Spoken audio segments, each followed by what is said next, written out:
But people want to dismiss it because they're trying to say it's anti-Semitism. That's the way to trying to discredit the fact that we all know under Netanyahu's regime, human rights violations have gotten worse. And we need to be able to Why not boycott Egypt? They have, I would boycott Egypt, of course. But you keep saying I'm very critical. You would boycott Saudi Arabia. Tell you. You would boycott Egypt, but you're not. Right now, there is not a bill or resolution on the floor that is saying stop boycotting Egypt. But you could. Of course. Do you think the Jewish people have the right to a state in the area where Israel exists now? Look, I truly believe the state of Israel exists, correct? But understand, does it exist in the detriment of inequality for the Palestinian people? Detriment of not really moving forward in a peaceful resolution. We're never going to have peace, I truly believe, if separate but equal is the way they want to go. And I can tell you, I learned that from my African-American teachers in Detroit public schools who showed me what the pain of oppression looks like.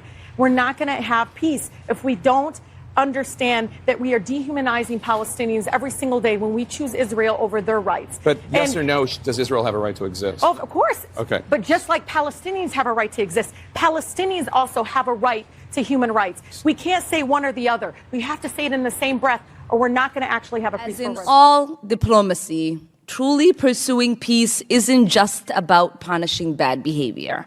We must support efforts to end the occupation and achieve two-state solution.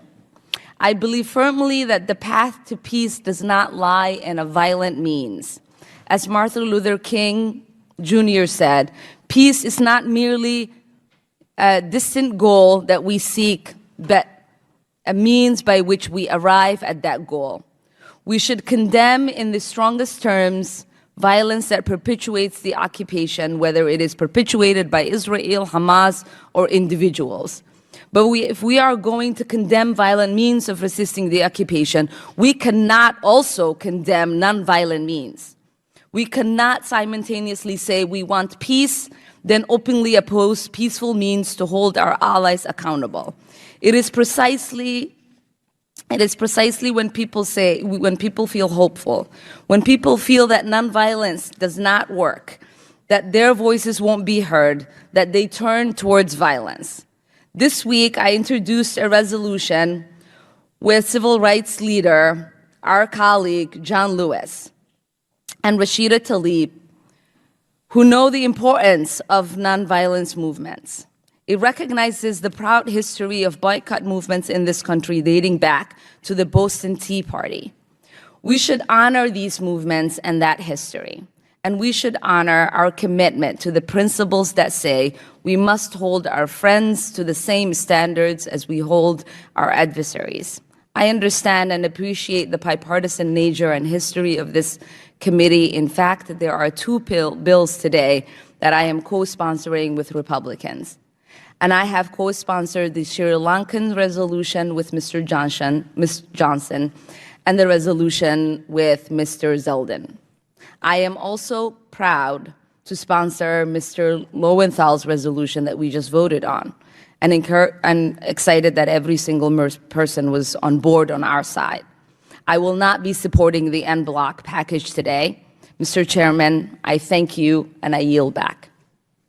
In our democratic societies, we should welcome legitimate debate on how best to honor our values and to advance our priorities without questioning loyalty or patriotism.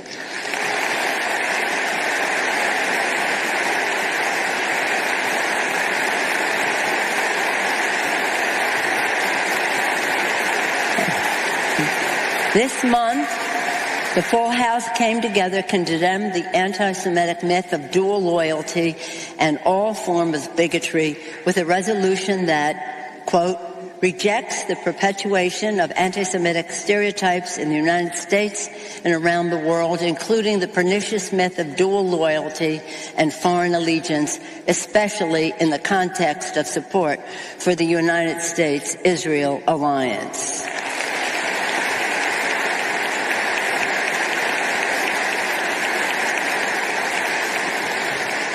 I simply declare to be anti-Semitic is to be anti-American. It has no place in our country.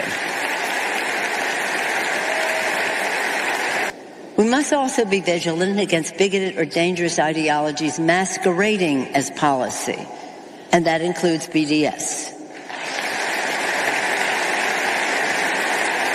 Last week, we introduced the Schneider, that would be Brad Schneider of Illinois, and Nather, that would be Jerry Nather of New York, the Schneider-Nather resolution in the House that explicitly opposes the BDS movement, warning that, did you know this? It does not recognize, and many of its supporters don't know or explicitly deny, it does not recognize the right of Jewish people to national self-determination. The resolution goes on to recognize that BDS movement does not favor a two-state solution and undermines the possibility for a negotiated solution to the Israeli-Palestinian conflict.